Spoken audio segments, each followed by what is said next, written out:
Mana Mbak Sulaiman tadi? Saya itu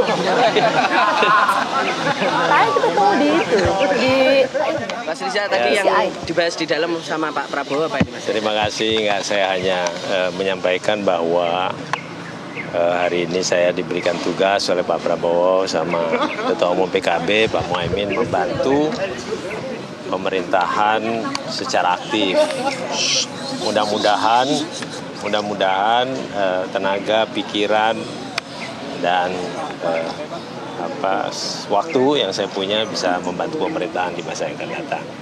Soal posisi atau soal apa yang menjadi tugas saya itu Pak Prabowo nanti yang menyampaikan. Mas Riza, tapi tadi diskusinya sama Pak Prabowo banyak membahas soal apa tuh?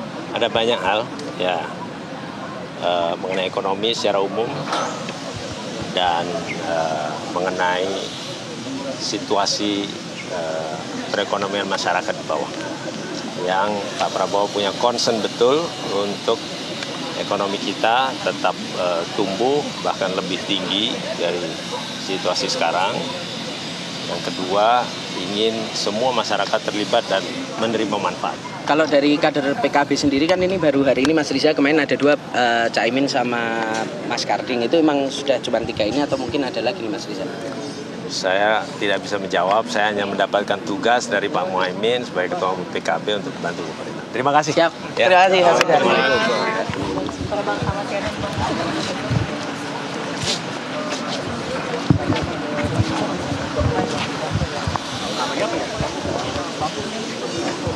Baik, sudah hadir di studio bersama kita ada Mas Aji Alfarabi, pengamat politik yang akan juga menemani kita untuk membahas dan berdialog ya mengenai calon wakil menteri dan kepala badan yang hari ini dipanggil Prabowo Subianto ke kediamannya di Jalan Kertanegara 4. Nah, ini adalah gambar sejumlah tokoh yang hadir. Anda melihatnya hari ini sejumlah tokoh yang hadir sebagai calon wakil menteri dan kepala badan ini seperti apa, Mas?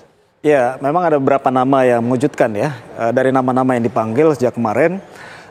Tapi secara umum saya melihat bahwa memang ini ada dua narasi besar yang mungkin ya saya menduga menjadi pertimbangan Pak Prabowo. Faktor pertama adalah seperti yang seringkali kita dengar dari pidato Pak Prabowo pasca menang dalam Pilpres kemarin.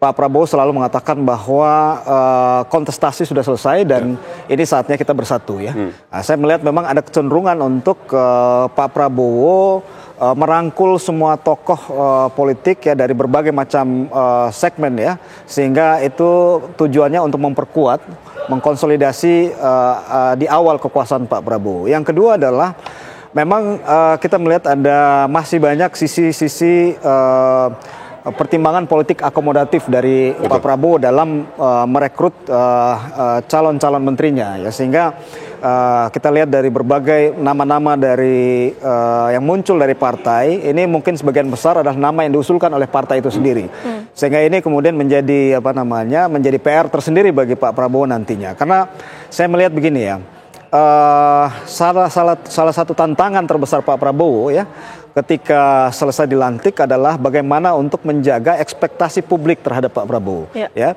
karena baru tadi sore kami merilis survei terbaru ya.